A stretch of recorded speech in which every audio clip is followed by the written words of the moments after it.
여러분, 혹시 이런 생각 해보신 적 있으세요?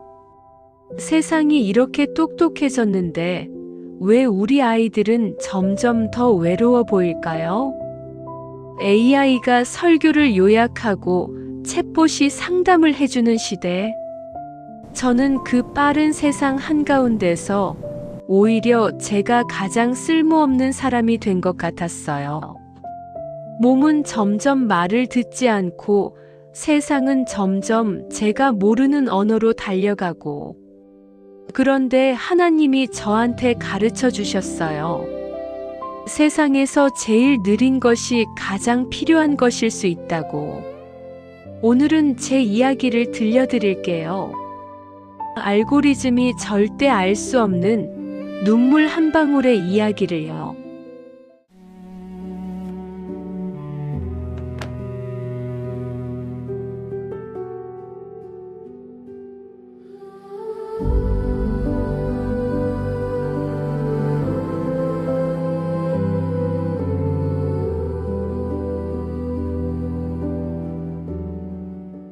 은총의 사연아. 서울 마포구 작은 빌라 2층에 사는 저는 서명숙입니다. 아침에 저는 식탁에 앉아 돋보기를 코끝에 걸치고 스마트 패드 화면을 들여다보고 있었어요. 봄이라고 했지만 아침 공기는 아직 쌀쌀했고 창문 너머로는 막 꽃망울을 터뜨리려는 벚나무 가지가 보였어요. 손가락이 유독 뻣뻣한 날이었는데 그래도 꾹꾹 눌러가며 교회 공지사항 앱을 열었어요. 찻잔에서 피어오르는 하얀 김이 아침 햇살에 가늘게 빛났어요. 늘 그 김을 보면서 기도로 하루를 시작하곤 했어요. 오늘도 그러려고 했는데 공지 첫 줄에 이런 문장이 있었어요. 올해부터 주일 설교는 AI 요약 서비스로 제공됩니다. 예배 후 앱에서 확인하세요. 한참 동안 그 문장을 바라봤어요. 뭔가 이상한 느낌이 들었거든요. 설명할 수 없는 가슴 어딘가가 서늘해지는 그 느낌. 찻잔에서 피어오르던 김이 갑자기 차갑게 느껴지는 것 같은 그 느낌. 그건 틀렸다는 게 아니었어요. 편리하잖아요. 좋죠. 그런데 왜인지 그 문장을 읽는 내내 마음이 허전했어요. 마치 오래된 찬송가를 기계 목소리로 들었을 때 드는 그런 느낌처럼요. 저는 패드를 내려놓고 창밖을 봤어요. 봄볕이 거실 바닥에 길게 누워 있었고 찻잔 위로 하얀 김이 조용히 피어오르고 있었어요. 벚나무 가지 하나가 바람에 조금 흔들렸어요. 아무 일도 없다는 듯이. 그때 제 귓가에 딱 하나님 목소리가 들리는 것 같았어요. 명수가, 너는 뭘 할 수 있니? 저는 한참 그 질문을 안고 앉아 있었어요. 찻잔을 두 손으로 감싸 쥔 채로. 식어가는 차의 온기가 손바닥에 전해졌어요. 저는 그 온기를 꼭 붙들면서 그 질문의 무게를 천천히 받아들였어요. 사실 그 무렵 저는 꽤 힘들었어요. 1년 전에 갑상선 수술을 받았거든요. 수술은 잘 됐다고 했어요. 조직 검사도 좋은 결과가 나왔어요. 근데 수술 이후로 목소리가 예전 같지 않았어요. 크게 말하면 쉽게 잠기고 길게 말하면 목이 아팠어요. 감기라도 한 번 걸리면 목이 몇 주씩 붓고, 교회에서 제일 좋아하던 찬양대도 잠깐 쉬고 있었어요. 처음엔 잠깐이라고 생각했는데 그 잠깐이 한 달이 되고 세 달이 되고 어느새 1년이 되어 있었어요. 수술 후유증인지 아니면 나이 탓인지 관절도 예전 같지 않았어요. 특히 비가 오는 날이나 날이 흐린 날에는 무릎과 손목이 욱신거려서 봉사활동에도 맘대로 나갈 수가 없었어요. 새벽 기도도 한동안 못 나갔어요. 어느 날 딸아이가 말했어요. 엄마, 그냥 좀 쉬어. 몸이 그러는데 왜 자꾸 나가려고 해? 요즘 교회 봉사 같은 거 젊은 사람들도 많잖아. 엄마가 안 나가도 돌아가. 맞는 말이에요. 딸이 걱정해서 하는 말이라는 거 알아요. 얼마나 제 걱정을 하는지도 알고 상처 주려는 말이 아니라는 것도 알아요. 근데 그 말을 듣는 순간 가슴이 무너지는 것 같았어요. 내가 이제 쉬어야 하는 사람이구나. 더 이상 쓸만한 곳이 없구나. 그 생각이 가슴에 박히는데 좀처럼 빠지질 않았어요. 창밖으로 세상이 너무 빠르게 돌아가는 게 보였어요. 스마트폰을 들고 종종 걸음치는 젊은 사람들, 이어폰을 끼고 아무도 쳐다보지 않는 지하철, 무언가를 향해 끊임없이 달려가는 그 모든 것들. 세상이 저를 두고 그냥 달려가 버리는 것 같은 느낌. 그 흐름에서 이미 완전히 빠져나와 버린 것 같은 느낌. 그 시절 저는 기도가 잘 안 됐어요. 뭔가 말하려고 입을 열면 하나님, 저는요 하다가 그냥 멈춰버렸어요. 내가 뭘 구해야 하는지, 뭘 감사해야 하는지 모르겠는 거예요. 다시 쓸모있는 사람이 되게 해달라고 해야 하나? 그냥 이 답답함을 가져가 달라고 해야 하나? 그것도 너무 어려웠어요. 그냥 눈물이 났어요. 말도 없이. 식탁에 앉아서 손에 성경을 쥔 채로 아무 소리도 없이 그냥 눈물이 흘렀어요. 그게 기도였는지 아닌지도 모르겠어요. 근데 그것밖에 할 수 없었어요. 하나님은 그 눈물도 받으셨겠지 하고 저는 속으로 생각했어요. 말이 없어도 아시는 분이시니까. 그 무렵에 교회 청년부 담당 전도사님이 저한테 부탁을 하나 하셨어요. 집사님, 저희 청년들이 요새 너무 힘들어해요. 근데 교회 와서 말을 잘 안 해요. 목사님한테 가기엔 부담스럽고 그렇다고 혼자 있기엔 너무 외로운 것 같고요. 집사님이 한번 만나 주실 수 있으세요? 차 한 잔이라도요. 전도사님의 눈빛에 진심이 담겨 있었어요. 그 젊은 전도사님도 얼마나 마음이 무거우셨을까요? 자기가 맡은 청년들이 하나씩 교회에서 발을 빼는 걸 지켜보면서 저는 솔직히 처음엔 망설였어요. 내가 몸도 이런데 목소리도 예전 같지 않은데 내가 뭘 해줄 수 있을까 싶었거든요. 요즘 청년들이 원하는 게 뭔지도 잘 모르는데 내 얘기가 그들에게 와닿기나 할까 싶었고요. 근데 어쩐지 그냥 거절이 안 됐어요. 전도사님이 가시고 나서 저는 한참 그 자리에 서 있었어요. 교회 현관에는 찬바람이 문틈으로 스며들고 있었고 잠깐 사이에 주차장이 텅 비어 있었어요. 저 혼자였어요. 하나님, 제가 할 수 있을까요? 그 질문을 마음에 품은 채 집으로 돌아왔어요. 그래서 청년 한 명을 집으로 초대했어요. 민준이라고 26살 청년이었어요. 전도사님한테 이름을 듣고 연락을 드렸더니 민준이가 처음엔 좀 어색해했어요. 저도 몰랐고 아는 사이가 아니었으니까요. 2번 정도 문자를 드린 후에야 그럼 한번 가볼게요라는 짧은 답장이 왔어요.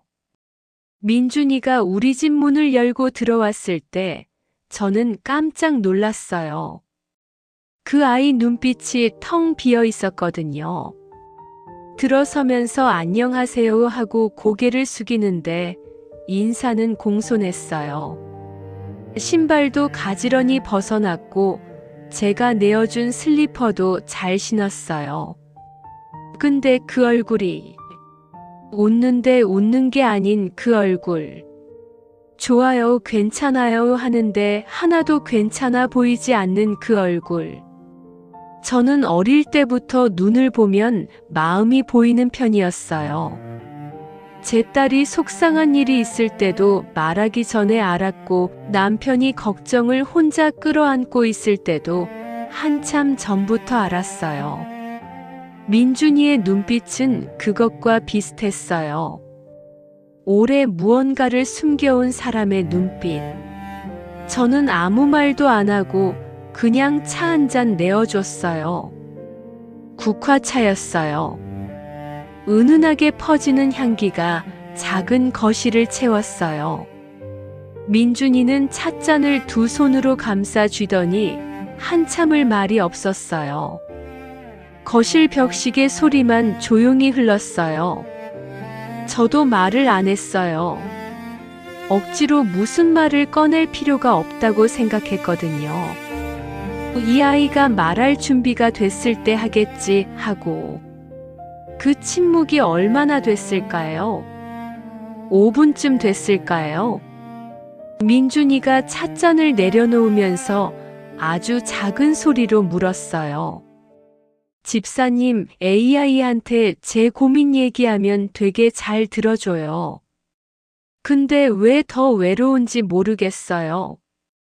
저는 그 말을 듣는 순간 가슴이 뜨끈해졌어요. 아, 그거구나. 하나님이 나한테 보여주시려는 게 이거구나.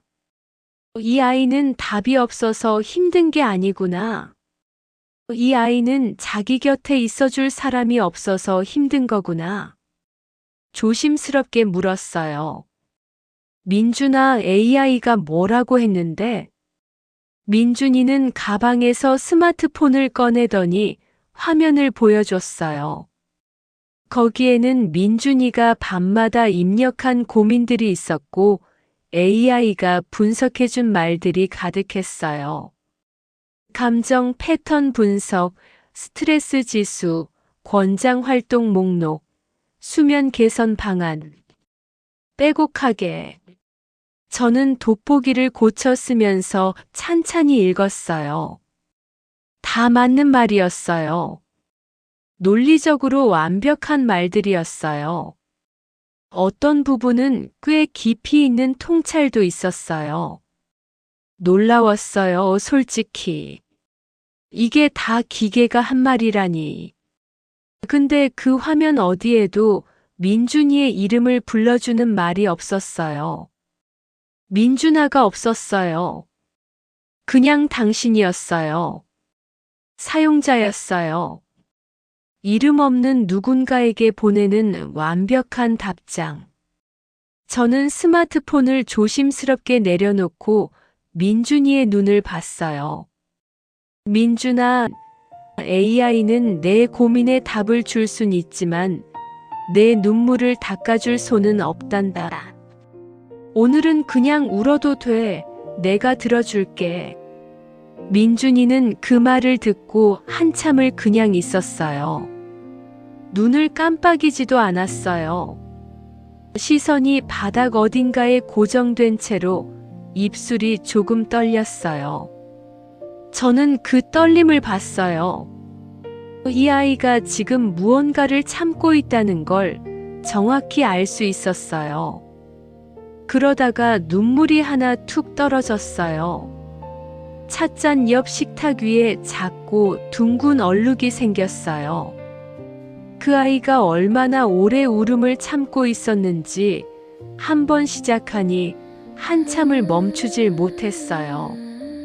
아무 소리도 없이 그냥 눈물이 흘렀어요. 어깨가 조금씩 흔들렸어요. 저는 그냥 옆에 앉아 있었어요. 등에 손을 얹을까 생각했다가 그냥 놔뒀어요. 이 아이에게 지금 필요한 건 말도 손길도 아니라 그냥 함께 있어주는 것이라는 걸 어머니로 살아온 몇십 년이 저한테 가르쳐 줬거든요. 그게 다였어요. 그런데 그게 다가 오늘 이 이야기를 하게 만든 전부예요. 그날 밤 저는 기도가 됐어요. 참 오랫동안 막혀있던 기도가 그냥 흘러나왔어요. 거실 불도 끄고 그냥 어둠 속에 무릎을 꿇었어요. 창문으로 들어오는 가로등 불빛이 바닥에 희미한 사각형을 만들고 있었어요. 저는 그 빛 앞에 엎드려서 말했어요. 하나님, 저 이제 알 것 같아요. 제가 느려져도 되는 이유가 있었군요. 빠른 세상 속에서 천천히 기다려주는 사람이 필요하셨군요. 저를 써주세요. 이 낡은 몸으로. 그 기도를 드리면서 저는 소리 없이 웃었어요. 아, 이상하죠? 그 힘든 시간들을 지나오고 나서 웃음이 나오다니.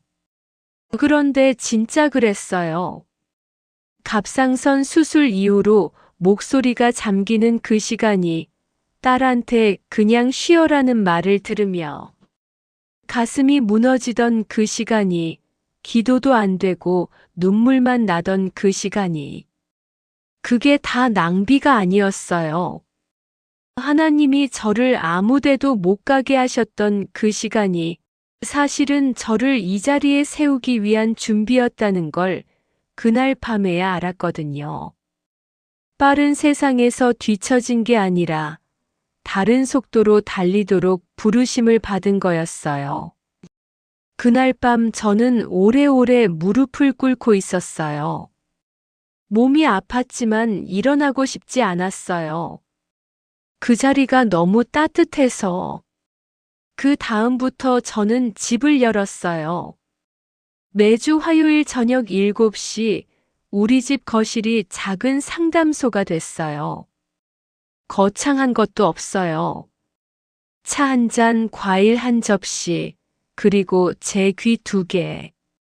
처음엔 민준이 혼자였어요. 그러다 민준이가 친구를 데려왔어요. 그 친구가 또 친구를 데려왔어요. 어느새 화요일 저녁마다 우리 집엔 서너 명씩 청년들이 왔어요.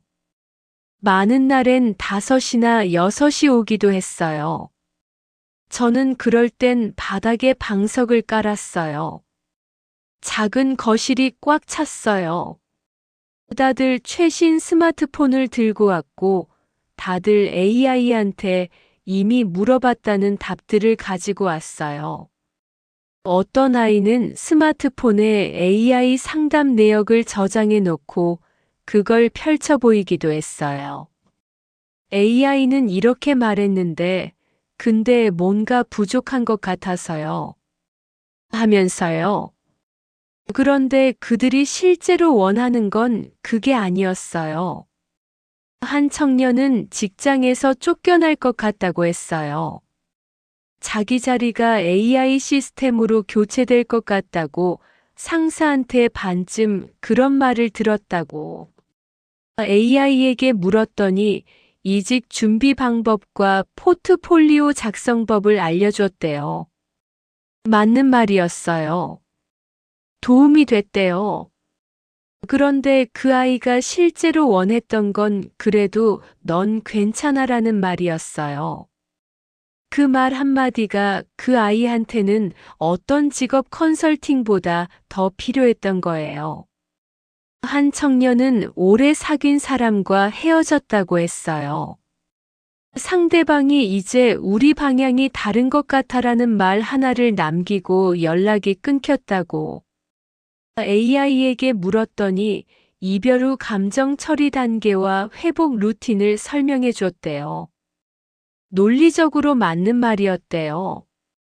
근데 그 아이가 원했던 건 그거 진짜 아팠겠다라는 말이었어요. 아팠겠다 그 한마디. 그 아이한테 그 말이 필요했던 거예요.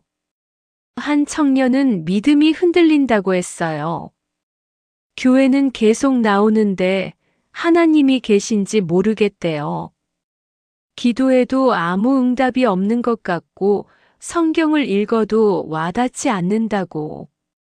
AI에게 물었더니 관련 성경 구절을 나열하고 신앙 유지에 관한 심리학적 조언을 해줬대요.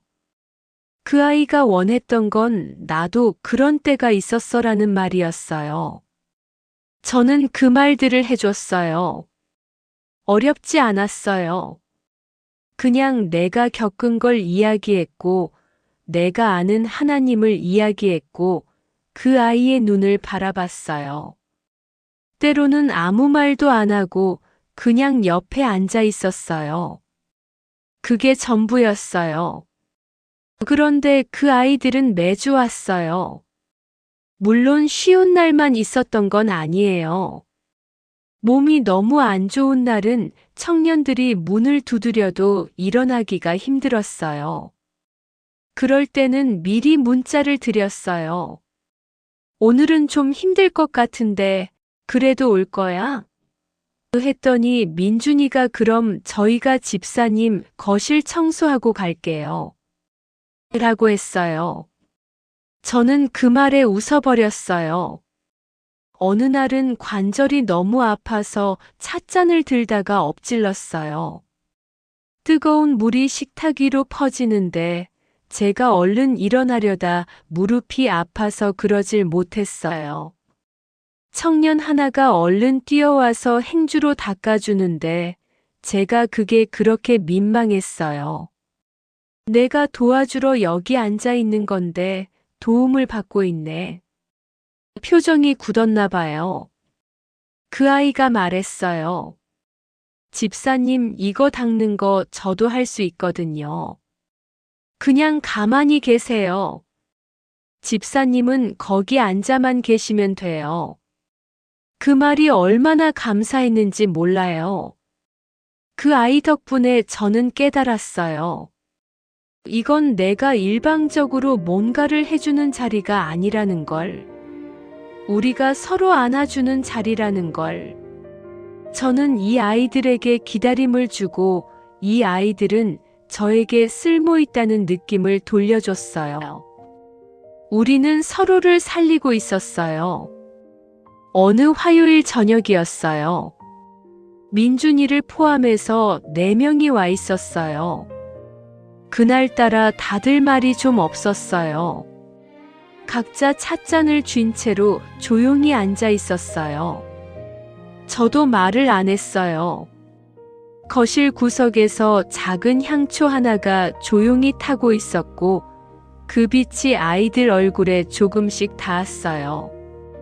그러다 한 청년이 말했어요. 23 된 은서라는 아이였어요. 집사님, 요즘 저 너무 피곤해요. 피곤한데 잠을 못 자요.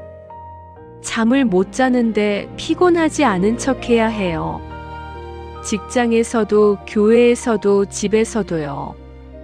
다들 제가 잘 지내는 줄 알아요. 저는 그 아이를 봤어요. 그래서 지금 누구한테 처음으로 말하는 거야. 그 얘기. 은서가 잠깐 멈췄다가 고개를 끄덕였어요. 저는 천천히 말했어요. 잘 왔어, 여기. 여기서는 안 잘 지내도 돼. 다들 그래. 우리 다 안 잘 지내고 있거든. 그 순간 4명이 다 웃었어요. 웃긴데 울음이 섞인 그 웃음. 서로를 보면서 또 웃었어요. 저도 웃었어요. 어쩌면 이게 교회구나 싶었어요.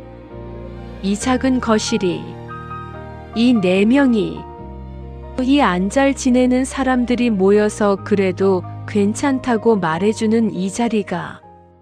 민준이는 그 이후로 꽤 많이 달라졌어요. AI 시대의 취업 시장이 얼마나 무섭냐고, 자기 직업이 언제 사라질지 모른다고. 그 불안은 여전했어요. 사라지지 않았어요. 없어진 척 하지도 않았어요. 근데 어느 날 민준이가 이런 말을 했어요. 집사님, 저 요새 기도가 돼요. 예전엔 기도하려고 하면 아무 말도 안 나왔는데 요새는요, 집사님한테 말하듯이 하나님한테 말하면 돼요. 그냥 오늘 힘들었어 라고. 그렇게 시작하면 계속 돼요. 저는 그 말을 듣고 하마터면 울 뻔했어요. 그거잖아요. 그게 다잖아요. 기도는 완벽한 언어가 아니라 그냥 솔직한 마음이라는 거. 그걸 이 아이가 알게 된 거잖아요. 이 아이가 기도할 수 있게 됐다는 게 그날 민준이가 우리 집 문을 열고 들어왔을 때 제가 준 것 중에 제일 귀한 게 됐어요. 저는 찻잔을 다시 채워줬어요. 뜨거운 차를. 민준이는 두 손으로 받았어요. 그 손이 참 든든해 보였어요. 전도사님이 저한테 이런 말씀을 하셨어요. 집사님, 요즘 청년들이 교회에 붙어 있는 게 집사님 덕분인 것 같아요. 전에 거의 나오지 않던 애들이 수요 예배도 나오고 어떤 애는 새벽 기도도 나온대요. 저는 손사래를 쳤어요. 아이고, 제가 뭐요? 그냥 차 타주는 거잖아요. 저는 아무것도 한 게 없어요. 전도사님은 웃으면서 말씀하셨어요.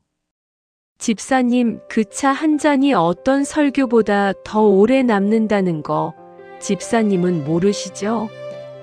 그리고 집사님이 그냥 거기 앉아서 들어주는 것 자체가 그 아이들한테는 하나님이 듣고 계신다는 증거가 된대요. 저는 그 말을 집에 와서도 한참 생각했어요. 하나님이 사람을 통해 일하신다는 게 이런 거 아닐까? 설교를 요약하는 AI도 스트레스를 분석하는 알고리즘도 절대 줄 수 없는 것. 한 사람이 다른 한 사람 곁에 그냥 앉아 있어 주는 것. 이름을 불러주는 것. 눈을 바라봐 주는 것. 그게 사역이었어요. 그게 이 몸으로도, 이 목소리로도, 이 느린 걸음으로도 할 수 있는 사역이었어요. 하나님은 제 약함을 통해 일하셨어요.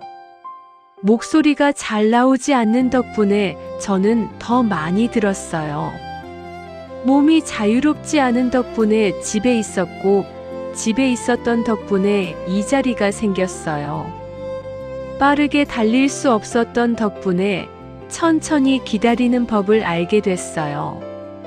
내 몸은 병들어 약해졌지만 내 마음은 오히려 세상의 속도를 견디지 못한 아이들을 품을 만큼 넓어졌어요. 지금의 교회에 필요한 건 더 빠른 컴퓨터가 아니라 더 깊이 기다려줄 줄 아는 누군가의 마음이라는 걸 저는 이 아이들을 통해 배웠어요. 여러분, 혹시 지금 이런 마음이신 분 계세요? 세상은 빨라지는데 나는 자꾸 뒤처지는 것 같고 몸이 말을 안 들어서 뭘 해도 반밖에 못하는 것 같고 나 같은 사람이 과연 누구한테 도움이 될 수 있을까 싶은 마음. 그 마음 안에서 저는 얼마나 오래 혼자 울었는지 몰라요. 말도 없이 기도도 안 되고 그냥 눈물만 흘렸어요. 그 눈물이 부끄러웠어요. 이 나이에 이러고 있다는 게. 근데 하나님은 그 눈물도 받으셨어요. 버리지 않으셨어요. 그리고 그 눈물을 가지고 이 자리를 만들어 주셨어요. 제가 울어봤기 때문에 우는 아이들 곁에 앉아 있을 수 있었어요. 제가 기도가 안 됐던 때가 있었기 때문에 기도가 안 된다는 아이한테 나도 그랬어라고 말해줄 수 있었어요. 여러분의 눈물이 낭비가 아니에요.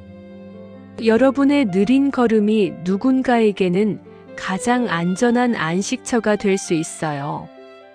여러분이 천천히 내어주는 그 찻잔 하나가 0과 1로는 절대 만들 수 없는 온기를 담고 있어요. 알고리즘은 모르거든요. 눈물 한 방울의 무게를, 손을 잡아준 그 온도를, 이름을 불러줬을 때의 그 떨림을, 그냥 옆에 있어줬을 때의 그 안도감을, 그건 오직 사람만이 줄 수 있어요. 그리고 그 사람, 바로 여러분이에요. 하나님이 여러분을 이 자리에 두신 데는 이유가 있어요. 느려도 괜찮아요. 작아도 괜찮아요. 오늘 당장 대단한 걸 못해도 괜찮아요. 그냥 옆에 있어 주세요. 그게 사랑이에요. 그게 하나님이 우리한테 원하시는 거예요. 그게 AI가 절대 대신할 수 없는, 사람이기에 할 수 있는 가장 거룩한 일이에요. 세상이 아무리 빨라져도 사랑의 속도는 변하지 않아요. 오늘도 누군가의 화요일 저녁이 되어주시는 여러분, 정말 수고하셨어요. 오늘의 기도. 하나님 아버지, 저를 이 세상의 속도로 재지 말아주세요. 빠르지 않아도 화려하지 않아도 제가 드릴 수 있는 것이 있다는 걸 믿게 해주세요. 몸이 약해질수록 마음이 넓어지는 은혜를 주시고 기도가 안 되던 그 눈물도 당신이 받으셨다는 걸 오늘 기억하게 해주세요. 제 곁에 잠시 머무는 이들에게 제가 작은 쉼터가 되게 하시고 제 느린 걸음으로도 누군가의 길이 될 수 있음을 믿게 해주세요. 알고리즘이 모르는 기도를 당신은 다 들으신다는 것을 오늘도 내일도 기억하게 해주세요. 예수님의 이름으로 기도합니다. 아멘. 오늘의 말씀. 그가 나를 부르리니 내가 그에게 응답하리라.